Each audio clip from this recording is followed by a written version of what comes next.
In today's episode, we're going to be answering 5 questions from our subscribers, so stay tuned.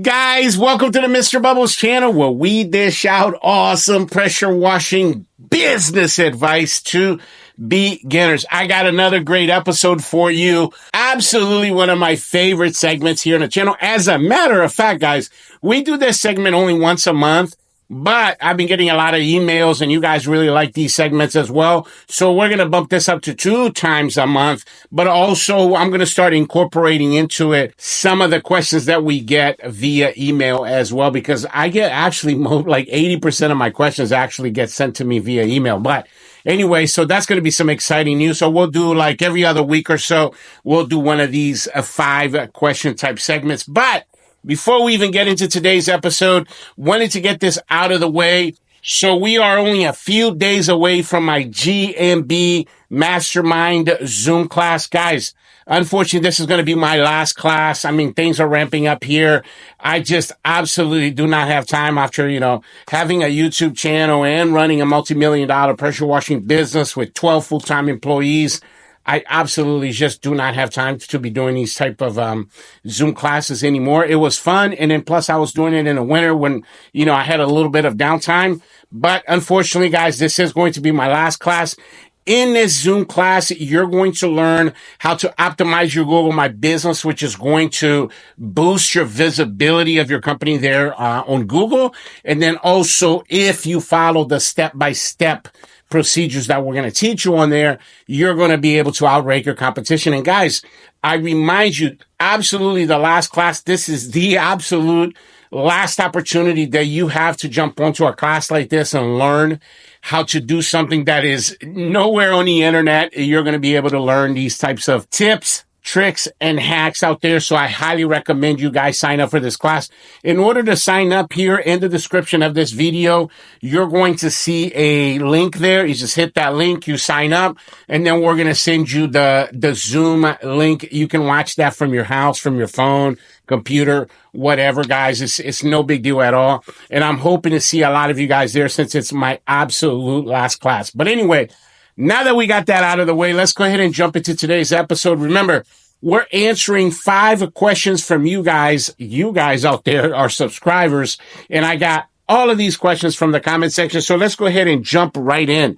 I'm going to be reading these off my phone. As you guys well know, I put up here for you guys all of the people's handle and everything, so you guys know who it is that we're talking about. So let's go ahead and jump right in. Question number 1 comes to us from @NickM9854. And his question is this: where is the best place to get reclamation bags? That's a great question. You guys see there on my videos, me using those black reclamation bags. We get those at Lowe's, guys. As a matter of fact, I'll put up here for you a screenshot of the ones that we get specifically. They are the 42-gallon contractor bags.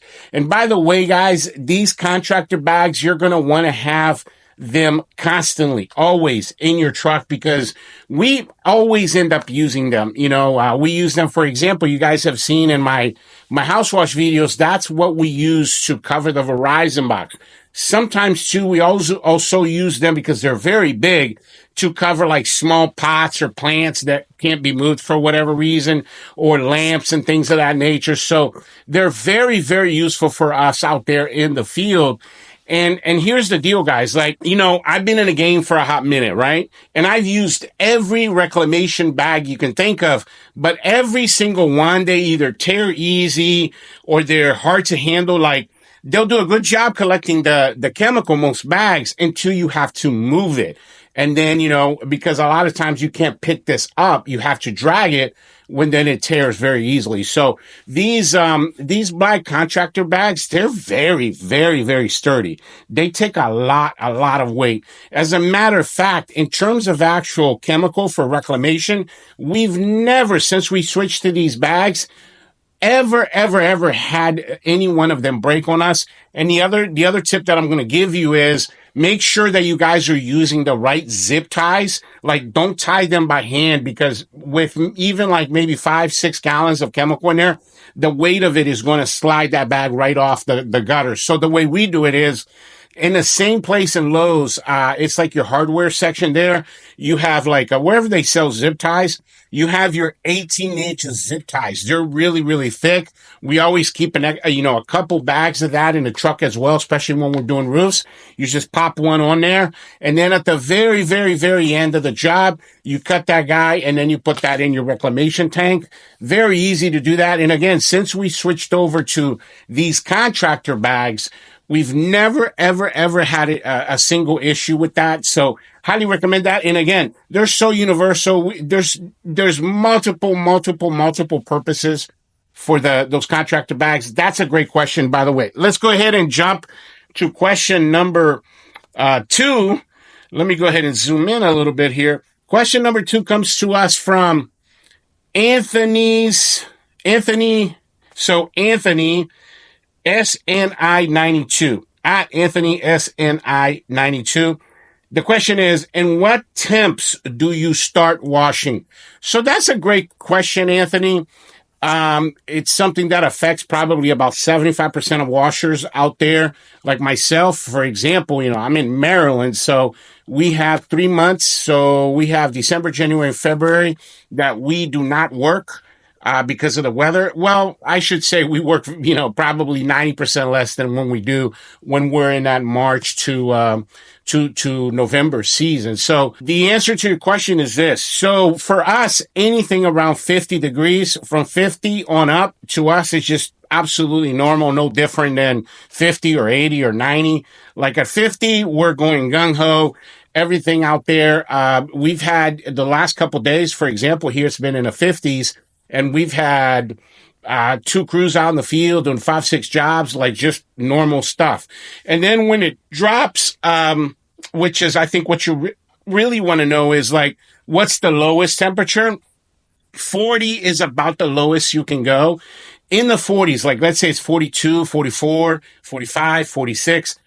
You can wash when it's in the 40s, but here's the deal. This is just something I've noticed. Remember, guys, everything I've learned in my business, in this industry, I've learned through the process of doing it the wrong way first and then learning as I went along. And what I've learned is that when it drops below 50, the SH loses a lot of its strength.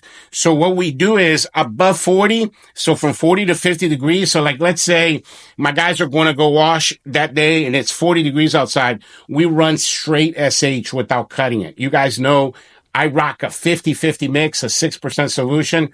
So when the weather gets really low, we can go out there and work. But like I said, we run a straight solution because we know we're losing a little bit of strength on our SH. But the bottom line is, for you guys that are new, I would start around there. From 50 to 60 degrees and up is going to be a safe bet for you, that you're going to be able to go out there, not have any issues with like frozen water in your hoses or anything like that. So there you go, at least 50. Number 3 on our list, question number 3 comes to us from at Santiago Golosano.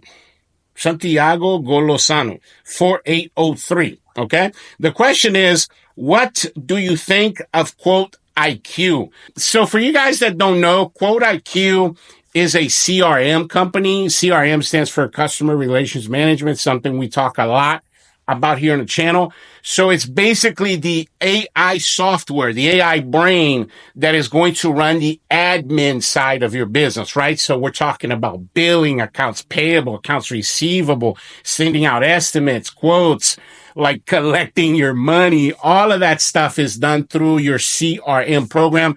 When a customer calls, you have your database there. You put in their profile, their name, all of their information. So this is very important because it helps you keep you organized, but it also helps to create sales. Unfortunately, I don't know anything about Quote IQ. I've never used it. I've never even seen any videos about it. All I can go on is, I coach a little over 100 people in the industry, and I've had 5-6 clients that had emphasis on the word had their services, but no longer has their service. And they're with the same company that we use, which is the company that we recommend for you guys, especially you guys that are new. We recommend Jobber. I use Jobber because, well, so here's the deal, guys. Like all of these CRM programs, right? The high level ones, I would say your top 5 ones, they're all going to be very similar with very small differences between them. The thing is that I really like about Jobber is that they have amazing customer service. That's just the bottom line for me. When you go on there, also on their, when you open up their software, to me, it seems very user friendly. I liked it a lot because I'm a big dummy. I don't really understand technology all that much. And so to me, I thought Jobber was very easy to manage and to learn. I learned it in a couple hours. But what really, really got me with Jobber was the customer service. Like, for example, guys, I had a question or a thing that I didn't know how to solve on my own. I reached out to them via email. They set up a Zoom call with me, and it was like a 20-minute Zoom call. They walked me through a bunch of stuff. Absolutely blown away by how professional Jobber is. And by the way, in the description of this video, I'm going to put a link for you for a free trial. You sign up for a free trial and you can see, all the bells and whistles, how it works, like how do you input data? How do you put in a customer? All of that good stuff. And you can see if it's going to be something that works really well for you, which I'm telling you right now, you're going to absolutely love it the way that we do. So sign up for that free trial because not only are you helping yourself, but you'd also be helping the channel as well. Now, before we get into question number 4, guys, let me tell you real quick about my business in a box. Guys, quick announcement. I've created a digital product called Mr. Bubbles Business in a Box. Check this out. Okay, so the Mr. Bubbles Business in a Box is actually a thumb drive that we're going to send to you guys to your physical address. And when you get this thumb drive, you're going to see a folder that's called Box in it. And then when you open it, you're going to see all of these files right here, guys, all of these folders. And guys, this thing has over 500 files, anything and everything I've ever created from my business. So all of the blueprints, training modules, documents, all of the things that you guys constantly email me about, your pricing PDF, your for example, your marketing blueprints, anything that you could need for your business is in here. That's why we call it a business in a box. One of the things that I really like about this is, guys, check out all of these pictures. So you have a total of 300 before and after pictures that you guys can add to your website and your Facebook and your Google My Business. And check this out. So there's a folder called Google SEO. And the pictures already have the SEO words in them. And this one photo right here has over 300. This specific folder has 190 pictures, but all in all, it's over 300 pictures. Look at some of these pictures, guys. Amazing before and after pictures for you guys to be able to add to all of your social medias and whatnot. This is going to help you get a lot of customers. And of course, your edible postcards are on here. And then finally, you got training videos on here as well, guys. Like, for example, the video on how to optimize your Google My Business, the Mr. Bubbles. You got several videos. So they're like training modules. You got all the PDFs. The bottom line, guys, is this. This is going to help you with your business. So don't miss out. Make sure that you email us so you can get your business in a box today. In order to get your business in a box, you just got to hit the link in the description of this video. And I say this all the time on the channel, guys. The more you know, the more you grow.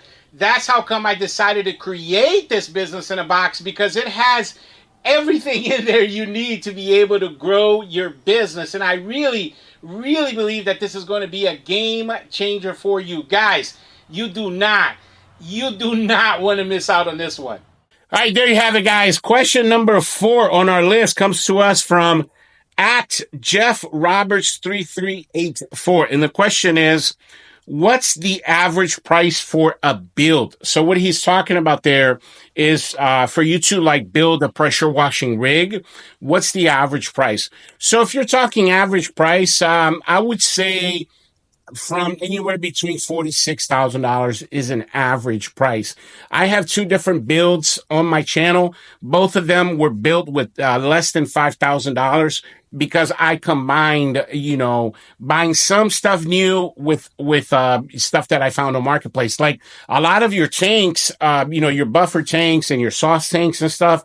Guys, those things are very expensive. It can cost you $800-900 to buy a tank. And you can find those on Marketplace for a couple $100. Like on the truck build that we did, that was a 200-gallon buffer tank. And I bought that plus a 100-gallon tank for $200. And I found both tanks for $200 on Marketplace. So be searching Marketplace because a lot of times doing some of my builds, I've actually bought reels and machines and things like that from Marketplace. So if you are a person that, has a good eye and you can spot good deals, you're going to be able to go out there and search and, find stuff and buy little by little, buy a little at a time, a little piece of equipment at a time. You might be able to do it for less than 3,000, which is like a budget build. I would say 2,000-3,000 is a budget build. But for $4,000 to $6,000, guys, you can buy pretty much almost everything brand new, like a brand new machine, brand new hose reels, hoses, everything, Flexilla. Make sure that that's 3/4. And you're going to have yourself a very professional, a rig. So right around 4,000, especially for you guys that are out there and you're saving money to do your build. And by the way, I do recommend you guys do your own build. Do not buy a build. Build your first like 2, 3, or maybe even your first 5 builds by yourself, which is going to give you a lot of knowledge about the industry and also about how your equipment works. And then from then on, when you're an expert and you've already washed, let's say something like 1,000 houses, then you can go out there and buy a rig. That's fine. But you need that experience, guys. Okay.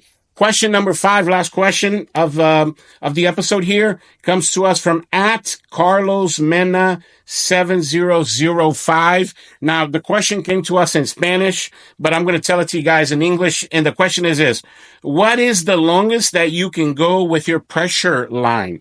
That's a very good question. I don't think it's one that I've ever answered here on the channel. So I'm going to tell you guys, I think what he really means is, when you're downstreaming, right? Like how many feet of line can you have and still be able to draw soap?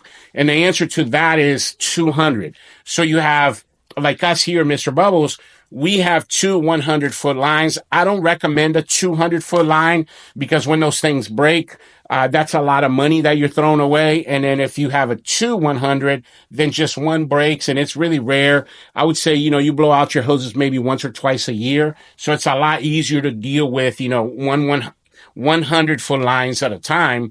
But, if you go more than that, I'll give you guys an example. So we have a 10-foot, pressure wash line that I use at the shop when I'm doing like maintenance on the equipment and I want to test the equipment. So I have like a 10-foot line. And one time I pulled my 200 line and I attached that 200 to it. So essentially 210. And even with a brand new downstream injector, it would not draw soap. You can't draw soap over 200 feet. So for example, let's say, you're at a house and the woman wants her, like the back of her fence, vinyl fence washed. And that thing is like hella far from the house and you need an extra 100 feet. So you add 100 feet to your line. So now you have 300 feet, right? You're not going to be able to draw soap. What you can do is go up there with your pump sprayer, pump spray the fence. You can pressure wash. I have pressure washed, with 400 feet, 500 feet. That's not a big deal. What we're saying is you just can't draw soap from your downstream injector. When you're washing a house, that's how we wash the house, right? With the downstream injector. Downstreaming, you can't do it past 200 feet. So that's what I recommend. By the way, on your hose reel, guys, I recommend you have 200 feet, 2 different lines of 100 feet. So it'd be 200 feet of 3/8 single wire hose. That's what I recommend for you guys that are new. Don't buy, half-inch lines because they're kind of heavy and you're going to struggle out there. And then the other thing is, I mentioned this earlier, 3/4 inch Flexzilla is going to work a lot better for your rig. That's the setup that you want right there, 200 feet. And then carry an extra 100 feet with you somewhere. So, when your line breaks, which will eventually, you can just replace them out. But that's a very long way to say you need about, right around 200 feet. A lot of guys rock 150 feet. That's fine as well. We've struggled with that because you can't reach like all the way to the back of the house in most of the houses here where we are in Southern Maryland. That's why we rock 200 feet. And also that's what we recommend as well. And that's all I got for you guys today. Really, really appreciate you coming to the channel and watching this pressure washing advice video.